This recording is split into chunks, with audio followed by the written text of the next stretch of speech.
देखो बच्चों, आज हम 12th क्लास का चैप्टर पढ़ने वाले हैं, अल्टरनेटिंग करंट, चैप्टर 7 है। अच्छा, हमारे पास दो टाइप के करंट होते हैं, एक होता है डीसी और एक होता है एसी। अब तक जो पढ़ते आए हैं हम जितने भी सर्किट, वो डीसी के सर्किट थे। अब इस चैप्टर में हम एसी पढ़ेंगे, ठीक है। तो इन दोनों में सबसे पहले देखते हैं डीसी क्या होता था। डीसी में जो प्राइमरी सोर्स होता है ईएमएफ का, जो एनर्जी प्रोड्यूस होती है वो बैटरी से होती है। बैटरी के अंदर केमिकल रिएक्शन होगी तो हमको एनर्जी मिलेगी, ठीक है। अब जो इस सर्किट के अंदर रेजिस्टेंस होता था वो कंट्रोल करता था हमारे करंट को। अगर रेजिस्टेंस की वैल्यू ज़्यादा है तो उस सर्किट में करंट कम फ्लो होता था, अगर सेम पोटेंशियल है तो। अगर रेजिस्टेंस कम है तो करंट ज़्यादा फ्लो होगा। और इसकी कैलकुलेट हम किससे करते थे? ओम्स लॉ से, ठीक है। As per Ohm's law resistance हमारा कंट्रोल करता था करंट को, ठीक है। पर आज के टाइम पे जो इलेक्ट्रिसिटी प्रोड्यूस होती है वो एसी की फॉर्म में होती है, ठीक है। All over the world AC बहुत ज़्यादा यूज़ करते हैं।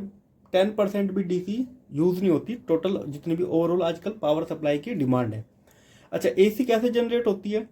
इसके जनरेट करने के काफ़ी तरीके हैं। पावर प्लांट होता है, जैसे कि हम टरबाइन से लेते हैं, ठीक है। या कोल प्लांट होता है, वहाँ से एसी जनरेट करते हैं। और भी काफ़ी चीज़ें हैं जहाँ से हम एसी अल्टरनेटिंग करंट को जनरेट कर सकते हैं, ठीक है। खैर, हमको उस चीज़ के बारे में नहीं पढ़ना, हमें क्या है कि एसी के बारे में पढ़ना है कि ये बेसिकली होती क्या है। अच्छा, एसी जो है आजकल इतना यूज़ में आ रही है तो क्यों? इसके पास कुछ तो एडवांटेज होगी डीसी के ओवर। पहले तो क्या है कि इसको कन्वर्ट कर सकते हैं आराम से और एफिशिएंटली एक वैल्यू से दूसरी वैल्यू में।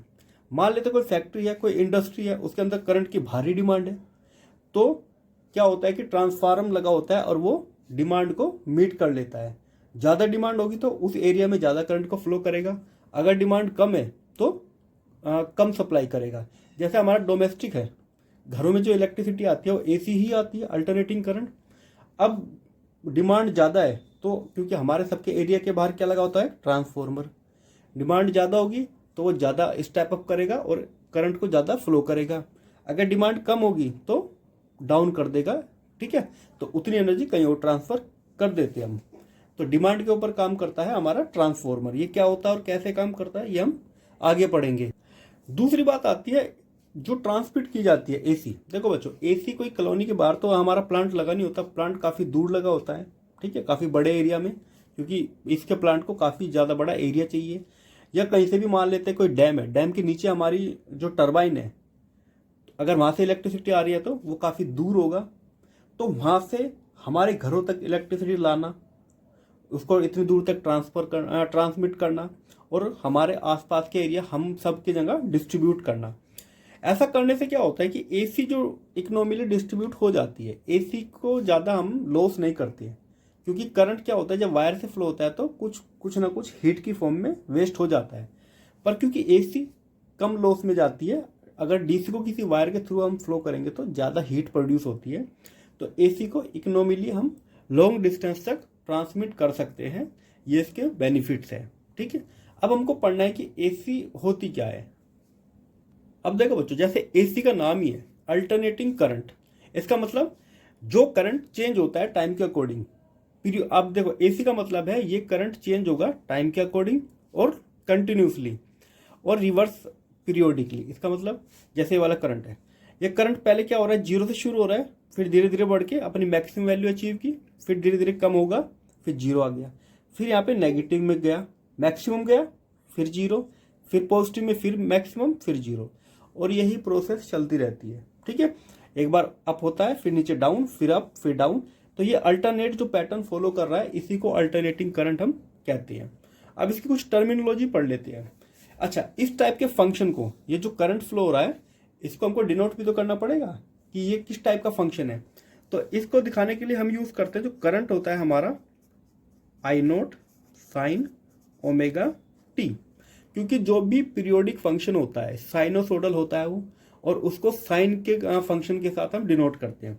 तो ये जो वैल्यूज की जो करंट यहाँ पे वैल्यू चेंज हो रही है वो इसके अकॉर्डिंग हम निकाल सकते हैं, ठीक है। हम कैलकुलेट करके बता सकते हैं इस पॉइंट पे करंट की क्या वैल्यू है, ठीक है, इस पॉइंट पे क्या है या इस पॉइंट पे क्या है, वो हम कैलकुलेट कर सकते हैं। जैसे जैसे हम टाइम की यहाँ पे वैल्यू रखेंगे, अगर हमको ओमेगा पता है, अगर हमको करंट की फ्रीक्वेंसी पता है, करंट की फ्रीक्वेंसी कहाँ से आती है, जहाँ से ये प्रोड्यूस हो रही है, ठीक है। जिस भी जनरेटर से ये प्रोड्यूस हो रही है उसकी एक फ्रीक्वेंसी होती है, वो हमको पता होती है। अब इसके बारे में बात करते हैं। आई का मतलब क्या होता है? करंट किसी भी टाइम पे, तो ये होता है इंस्टेंटेनियस करंट। मान लेते हैं आपको किसी भी टाइम पर करंट की वैल्यू निकालनी है, इस पॉइंट पे करंट की वैल्यू निकालनी है आई, तो यहाँ पे जो टाइम की वैल्यू है वो ओमेगा इसका पता होता है, इस फंक्शन में रखेंगे तो इस पॉइंट पर ये हाइट कितना है ये हमको पता चल जाती है। अच्छा, आई नॉट क्या होता है? मैक्सिमम करंट, ठीक है, या पीक वैल्यू, ठीक है। अब बात करते हैं ओमेगा की। ओमेगा होता है एंगुलर फ्रीक्वेंसी और टी होता है टाइम, किस टाइम पे हमको ऑब्जर्व करनी है वैल्यू, ठीक है। अब बात करते हैं ओमेगा की। जो हमारा ओमेगा होता है ये होता है एंगुलर फ्रीक्वेंसी। अच्छा देखो बच्चों, एंगल जैसे हम साइन में पढ़ते हैं, यहाँ से लेके यहाँ तक गया तो एंगल कितना कवर किया? पाई, और फिर यहाँ से वापस गया तो 2 पाई। तो एक पूरा चक्कर लगाने में इसको टी टाइम लग रहा है, तो टी होता है यहाँ पे टाइम पीरियड, मतलब कि टोटल 2 पाई एंगल कवर करने में कितना टाइम लग रहा है? टी। तो फ्रीक्वेंसी कितना हो जाएगी? एंगुलर फ्रीक्वेंसी 2 पाई एंगल कवर कर रहा है टी टाइम में, ठीक। इसको लिखा जा सकता है 2 पाई, 1/t को लिखते हैं फ्रीक्वेंसी, ठीक है। अब देखो बच्चों, टी जो होता है यहाँ पे टाइम पीरियड ऑफ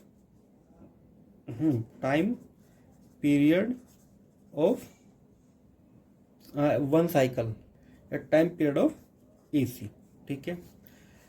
उसी तरह ये जो होती है फ्रीक्वेंसी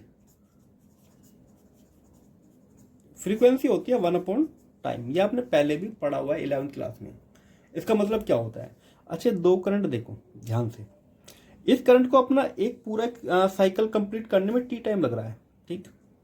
ये दूसरा करंट है, इसको अपनी एक साइकिल पूरी करने में टी टाइम लग रहा है, मतलब ये अलग हो सकता है, इसको T1 मान लो तुम या इसको अलग मानो। अच्छा, क्या हो रहा है कि ये जो आधा चक्कर अपना लगाता है इसमें ये पूरा अपना एक चक्कर लगा लेता है, इसका मतलब क्या हुआ?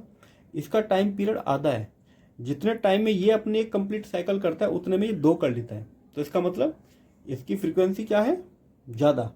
तो अगर मैं इसको T1 या T1 मान लो इसको, ठीक, या हाँ T1, तो जो T1 है वो हाफ है टी के, तो जो यहाँ पे टाइम पीरियड है उसका हाफ है। उसी तरह फ्रीक्वेंसी कितना हो जाएगी? ये हो जाएगी डबल, इसकी फ्रीक्वेंसी से डबल। फ्रीक्वेंसी का मतलब होता है एक सेकंड में कितनी साइकिल कंप्लीट कर रहा है। ये एक सेकंड में मान लेते हैं कि एक साइकिल कंप्लीट कर रहा है, तो ये एक सेकंड में कितनी साइकिल कंप्लीट कर रहा है? 2। तो इसकी फ्रीक्वेंसी डबल है, क्योंकि ये इसे डबल फ्रीक्वेंसी से मूव कर रहा है, तो इससे टाइम आधा लगेगा और फ्रीक्वेंसी डबल है, ठीक है, क्योंकि इसमें इसका मैग्नीट्यूड जो इसकी वेवलेंथ है वो कम है, ठीक है बच्चों। अब बात करते हैं वोल्टेज की, कि अल्टरनेटिंग जो वोल्टेज होता है वो कैसे बिहेव करता है। अब देखो बच्चों, जो एसी होती है उसके दो हम यहाँ पे फंक्शन होते हैं, या तो साइन ओमेगा टी की फॉर्म में लिखो या कोस ओमेगा टी, ठीक है। ये दोनों ही क्या होते हैं? साइनोसोडल जो फंक्शन होते हैं, जो टाइम के अकॉर्डिंग चेंज होते हैं, उनके लिए यूज करते हैं, पर इस पूरे चैप्टर में हम ये वाला यूज करेंगे, ठीक है। उसी तरह वोल्टेज भी सेम ही होती है, सेम टर्मिनोलॉजी यूज करते हैं। ये हो गई हमारे पीक वोल्टेज, ये वही एंगुलर फ्रीक्वेंसी, और ये टाइम, ठीक है। अब बात करते हैं जो एसी सर्किट होता है वो खाली रेजिस्टेंस पे डिपेंड नहीं होता, उसमें और भी चीजें होती है। वो क्या क्या होती है? वो होती है inductor, 2 additional element are use in AC, और वो क्या होते हैं? पहले नंबर पे आता है इंडक्टर, ठीक है, और दूसरे नंबर पे आता है कैपेसिटर। तो एसी सर्किट जो होता है उसमें खाली रेजिस्टेंस नहीं होता, इंडक्टर भी लगे होते हैं, कैपेसिटर भी लगे होते हैं। आपने अपने घरों में डिवाइस देखा होगा, उस डिवाइस के अंदर चाहे वो टीवी हो चाहे और भी कुछ हो, उनके अंदर इंडक्टर और कैपेसिटर जरूर होते हैं, ठीक है, क्योंकि ये जरूरी है। क्यों? अब देखो बच्चों, इंडक्टर जो होता है उसके अक्रॉस वोल्टेज कितना होती है? L di/dt। ये हमने इससे पहले वाले चैप्टर में काटा था। अगर कोई इंडक्टर है तो उसके अक्रॉस वोल्टेज क्या होती है, जैसे हम उसके अंदर करंट चेंज करते हैं। एक जैसे कि मैं अभी बताऊं कि ये हमारा एक कॉइल है और कॉइल को एज ए इंडक्टर हम लेते हैं। तो अगर हम यहाँ से करंट को चेंज करते हैं di डिवाइड बाई dt, और इसका इंडक्टेंस कितना है L, तो इसके अक्रॉस जो पोटेंशियल ड्रॉप बनेगा वो होगा इतना, ठीक। अब देखो उसी तरह कैपेसिटर की बात करते हैं। कैपेसिटर कैसा होता है देखने में, ऐसा। अगर इसको AC से कनेक्ट करेंगे, ठीक। अब देखो बच्चों, यहाँ पे इसके अंदर मान लेते चार्ज है Q, इसके ऊपर चार्ज स्टोर हुआ है Q, तो इसका पोटेंशियल कितना हो जाएगा, Q इक्वल टू CV। अच्छा, क्योंकि यहाँ पे करंट बदल रहा है तो जो चार्ज की वैल्यू है वो भी बढ़ना शुरू हो जाएगी, तो इसको डिफरेंशिएट करेंगे तो dQ डिवाइड बाई dt, यही होता है हमारा I। ये हो जाएगा हमारा C कांस्टेंट है dV डिवाइड बाई dt, ठीक है। अब यहाँ पे एक चीज बहुत बारीकी से ध्यान दो, इंडक्टर जो है जब उसमें करंट हम चेंज करते हैं, ठीक है, तो वो किसको प्रभावित करता है या इन्फ्लुएंस करता है, वोल्टेज को, ठीक है, समझ रहे हो। जैसे मैंने करंट को चेंज किया तो पूरे सर्किट में ये किसको इन्फ्लुएंस करेगा, किसको चेंज करेगा, वोल्टेज को, क्योंकि इसका जो फॉर्मूला है वोल्टेज के साथ है। उसी तरह कैपेसिटर को देखो, करंट इसमें भी चेंज हो रहा है, ठीक है, पर इसमें क्या इफेक्ट पड़ रहा है, करंट के चेंज होने से करंट पे ही जो है इन्फ्लुएंस हो रहा है, करंट ही अफेक्ट हो रहा है। तो कैपेसिटर करंट को अफेक्ट करता है, इंडक्टर वोल्टेज को अफेक्ट करता है। अब हमको यही चीज़ पढ़नी है, जब अल्टरनेट करंट हम यूज़ करते हैं और ये सर्किट में होते हैं कैपेसिटर भी और इंडक्टर भी, तो क्या होता है, क्योंकि ये वोल्टेज को अफेक्ट कर रहा है, ये करंट को, तो इनका इम्पैक्ट कितना होता है वो सब कुछ हमको पढ़ना है, ठीक है। अच्छा, ये चीज़ें रजिस्टेंस में नहीं होती, रजिस्टेंस इन चीज़ों का इम्पैक्ट नहीं करता है, उसमें अगर करंट भी चेंज करेंगे तो कोई यहाँ पे कुछ हमको इफेक्ट देखने को नहीं मिलता। तो इंडक्टर और कैपेसिटर ये ही वोल्टेज और करंट को इफेक्ट करते हैं, ठीक है। ऐसा क्यों होता है, देखो बच्चों, इसके अंदर एक नेगेटिव पोटेंशियल क्रिएट होता है, ठीक है, इसलिए पोटेंशियल को ये अफेक्ट करता है। उसी तरह कैपेसिटर के अंदर क्या होता है कि जब इसका चार्ज बढ़ेगा तो पोटेंशियल बढ़ेगा, पोटेंशियल बढ़ने की वजह से जो करंट है वो अफेक्ट होता है, ठीक। इसकी कुछ चीज़ें थी वो सिलेबस में से कट गई है, वो हमको नहीं पढ़नी, ठीक है। जो ग्रोथ वगैरह होती है, अगर हम एक डीसी बैटरी कनेक्ट करें इंडक्टर से तो ग्रोथ कैसे होती है करंट की, वो हमको पढ़ना था, पहले पढ़ते थे, अब की बार सिलेबस से हट चुका है। तो हम सीधा आते हैं अपने जो मेन टॉपिक है उसकी तरफ। देखो बच्चों, इस चीज़ को ध्यान से देखना, मीन वैल्यू ऑफ AC, इसको हम क्या कहते हैं, इसको डिनोट करते हैं IM से, ठीक है। इसको एवरेज मानो या इसको मीन भी लिख सकते हो या IM भी लिख सकते हो, एक ही बात है, ठीक है। अब हमको जो स्टडी करनी है वो 0 से इसके बीच में करनी है, हाफ साइकिल में, ठीक। इसका भी हमको यहाँ से लेके यहाँ तक ही स्टडी करना है। कहने का क्या मतलब है, जितना चार्ज 0 से लेके T/2 तक जितना चार्ज ट्रांसफर करता है ये करंट, उतना ही चार्ज ये जो करंट है ये 0 से लेके T/2 तक उतना ही चार्ज ट्रांसफर करता है। तो ये जो एवरेज है किस करंट पे करेगा, ठीक है, मतलब इसके इक्विवेलेंट वो कितना होगा, वो वैल्यू कितनी होगी, तो ये मीन ही हमको निकालना है, क्योंकि ये चेंज हो रही है। यहाँ पे करंट कितना है I0, और ये पहले तो कम होता मैक्सिमम होता है, फिर 0 हो जाता है। तो कितने करंट की हमको ज़रूरत है सेम टाइम में सेम अमाउंट ऑफ चार्ज को ट्रांसफ़र करने के लिए, ठीक है। तो हमें जो वैल्यू लेनी है वो इस पार्ट की लेनी है। अब देखो बच्चों क्या होगा, बहुत ध्यान से देखना, हमको क्या करना है, इस पार्ट का एरिया निकालना है और इस पार्ट के इक्वल रख देना है, ठीक। तो जो एरिया हमको इस पार्ट का निकालना है, इसको क्या मानो, ये जो चार्ज ट्रांसफर हो रहा है ये dt मान लेंगे, और इस पॉइंट पर चार्ज मान लेते हैं वो I, करंट कितना है I, ठीक। इस पार्ट पे नहीं लेते, किसी और पार्ट पे ले सकते हैं, तो इंटीग्रेशन को ऐसे ही करते हैं। इस पार्ट को हम इंटीग्रेट करेंगे 0 से T/2 तक, और इसका तो क्योंकि रेक्टेंगल बनाए तो इक्वल ही रखेंगे तो मैनेज हो जाएगा। क्योंकि हमें क्या पतली सी स्ट्रिप बनाते हैं, इंटीग्रेशन में यही करते हैं हम, पतली सी स्ट्रिप बनाते हैं और उसको इंटीग्रेट कर देते हैं एरिया को। अच्छा, जैसे कि हमको पता है करंट क्या होता है हमारा, चार्ज डिवाइड बाय टाइम, ठीक है। इसको इधर ले आएंगे तो डी क्यू हो जाएगा हमारा आई डी टी। इंटीग्रेट करना है हमको कहाँ से कहाँ तक, 0 से लेके t/2 तक, ठीक है।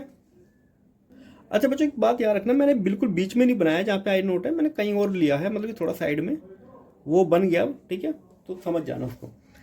अच्छा चार्ज की जो वैल्यू है जो आ जाएगी Q, आई की वैल्यू पुट कर देते हैं। अल्टरनेटिंग करंट में आई क्या होता है, आई नोट साइन ओमेगा टी, ठीक है, पुट कर देते हैं I note sine omega T 0 से t/2, ठीक है। कैपिटल T/2 ले लेना क्योंकि वो हमारा हाफ टाइम है, ठीक है। इधर आ जाओ, अब देखो बच्चों आई नोट तो यहाँ पे कांस्टेंट है तो बाहर ले लेंगे, तो इंटीग्रेट करना है हमको साइन का। साइन का इंटीग्रेशन क्या होता है जिसको नहीं पता, इंटीग्रेशन ऑफ साइन थीटा ये होता है कोस थीटा, ठीक। तो साइन थीटा की जगह ओमेगा टी है तो क्या आ जाएगा, अच्छा साइन का होता है माइनस कोस, ये ध्यान रखना, minus cos omega T. Integration में क्या होता है, जो भी यहाँ पे वेरिएबल के साथ होता है वो नीचे आ जाता है, ठीक। 12th क्लास में जब आप पढ़ोगे इसको, इंटीग्रेशन का पूरा चैप्टर है, जो भी यहाँ पे जिस वेरिएबल के रेस्पेक्ट में हम इंटीग्रेट कर रहे हैं जो उसके साथ नंबर मल्टीप्लाई होता है। एग्जाम्पल के लिए मानो अगर यहाँ पे साइन 2 थीटा होता तो ये minus cos 2 theta divide by 2 हो जाता। तो उसी तरह यहाँ पे 2 की जगह बस ओमेगा है तो नीचे भी ओमेगा आ गया। 0 to t/2 हमको इंटीग्रेट करना है। Q equal to I, omega ले लेते हैं बाहर, पहले यहाँ पे वैल्यू रखते हैं t/2 minus cos omega t/2, यहाँ पे माइनस लगता है और एक माइनस पहले से है तो प्लस कोस, यहाँ पे 0 रखेंगे तो 0, ठीक है। अब Q equal to I omega minus cos, omega की वैल्यू रख लेते हैं 2 डिवाइड बाय t/2 और ये होता है 1, कोस 0 कितना होता है 1, 2 से 2 कट, टाइम से time cut, I divide by omega, यहाँ पे बचा माइनस कोस पाई, कोस पाई की वैल्यू कितना होती है -1 प्लस 1, तो 1 और 1 2, तो Q की जो वैल्यू आई है या ये 2i डिवाइड बाय ओमेगा, ठीक है। अब बच्चों हम क्या करते हैं कि ओमेगा की जो वैल्यू है वो पुट कर लेते हैं। यहाँ अगर मैं ओमेगा की वैल्यू रखूंगा तो 2i नीचे आ जाएगा 2 पाई और फिर t जो है वो आ जाएगा ऊपर, ठीक है। अब एक पूरा नहीं हुआ है, ये तो आ गया हमारे अल्टरनेटिंग करंट की वजह से कि हाफ टाइम में कितना चार्ज ट्रांसफर हुआ, तो इतना चार्ज ट्रांसफर हुआ है आधे टाइम में। इस केस में करते हैं थोड़ा सा अलग कर लेते हैं, इसमें कितना चार्ज ट्रांसफर हुआ होगा इसका यहाँ देख लेना, ठीक है। तो इसमें जो चार्ज ट्रांसफर हुआ है Q वो हो जाएगा हमारा इसका एरिया, तो मीन मल्टीप्लाई t/2, तो इसका मतलब दोनों चार्ज सेम है तो दोनों की वैल्यू को इक्वल रख देंगे, तो 2 से 2 काट दो उसका, तो I T divide by pi, तो t से t कैंसिल, तो यहाँ से हमारी जो मीन वैल्यू आई है वो आई है 2i डिवाइड बाय पाई, ठीक है। चलो अगले पेज पे चलते हैं बच्चों, तो ये वाला एक्सप्रेशन याद रखना 2i डिवाइड बाय पाई, ठीक है बच्चों। देखो या ये हमारी 2 divide by pi I note, अच्छा 2 को पाई से डिवाइड करेंगे तो आएगा 0.637 आई नोट, ठीक। तो जो हमारी मीन आ गई वो आएगी 0.637 आई नोट, ठीक है। तो ये वो करंट है जो आधे टाइम में सेम अमाउंट ऑफ चार्ज को ट्रांसफर करेगा, ठीक है। लगभग कितना है 63.7%, ये ध्यान रखना है, काफी इंपॉर्टेंट नंबर है। देखो बच्चों इसी से मिलता जुलता एक और टॉपिक है root mean square value of AC। इसका क्या मतलब होता है, इसको डिनोट करते हैं IVC। ये हमारा AC हो गया और ये एक हो गया हमने जो स्टडी करंट है हमारा, ठीक। अब जितना देखो आधे टाइम में जितना हीट यहाँ से प्रोड्यूस होती है उतनी हीट ये वाला सर्किट प्रोड्यूस करता है, ये करंट प्रोड्यूस करता है, तो IV की वैल्यू कितना होगी, IV की कितनी वैल्यू है जो सेम अमाउंट ऑफ हीट को प्रोड्यूस करेगी, हमको पता लगाना है, ठीक है। सेम वही चीज करेंगे। अब सबसे पहले देखो करंट कितना है इसमें, I की वैल्यू होती है I note sine omega T. ठीक, अब हमें क्या करना है, इस एरिया को कैलकुलेट करना है। ठीक है, तो देखो बच्चों, हम एक काम करते हैं, पूरी साइकिल के लिए ले लेते हैं, क्योंकि हीट तो क्या होता है कि हमेशा बढ़ती रहती है, तो हम पूरी साइकिल के लिए यूज़ करेंगे ताकि हमारी कैलकुलेशन आसान हो जाए। तो कहने का मतलब क्या है, एक हमारा रेजिस्टेंस है, पहले हमने उसको एसी करंट सप्लाई किया, हीट कैलकुलेट कर ली।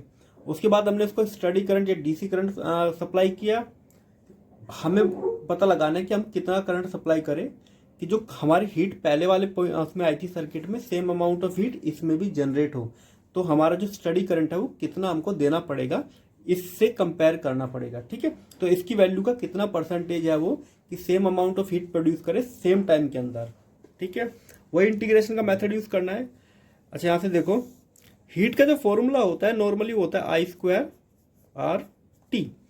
ये करंट, ये सर्किट का रेजिस्टेंस जिससे हीट प्रोड्यूस हो रही है, और ये हो गया टाइम, कितने टाइम के अंदर हमने हीट प्रोवाइड किया। ठीक है, आई की वैल्यू हमको पता ही है, आई not sine omega t.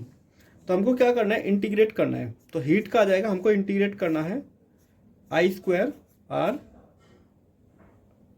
D T. Basically हमको क्या करते हैं, छोटे से एरिया के लिए निकालते हैं पहले। ठीक है, तो आई हो गया ये, डी टी हो गया ये। तो हमको क्या करना है, इसका पूरा एरिया कैलकुलेट करना है और फिर इसके हम कंपेयर करेंगे दोनों से। आई की वैल्यू पुट कर देते हैं यहाँ पे, तो ये आ जाएगी आई नॉट साइन ओमेगा टी, और इन सब का क्या है, स्क्वायर आर डी टी। अब जो जिनके साथ टी है वो तो रहेंगे साथ में, बाकी सब बाहर। आई स्क्वायर बाहर आ जाएगा, आर बाहर आ जाएगा।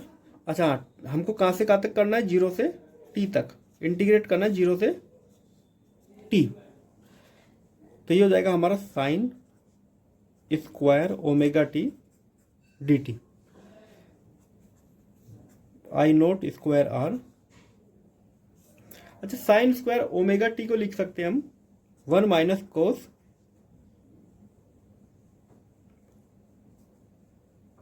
टू, एक सेकेंड, हाँ, 1 minus 2 omega t divide by 2, और इसको पूरे को इंटीग्रेट करना है मेरे को टाइम के रेस्पेक्ट में। ठीक है, तो साइन स्क्वायर को लिखा जा सकता है ये आप 12th क्लास में पढ़ोगे इंटीग्रेशन चैप्टर में।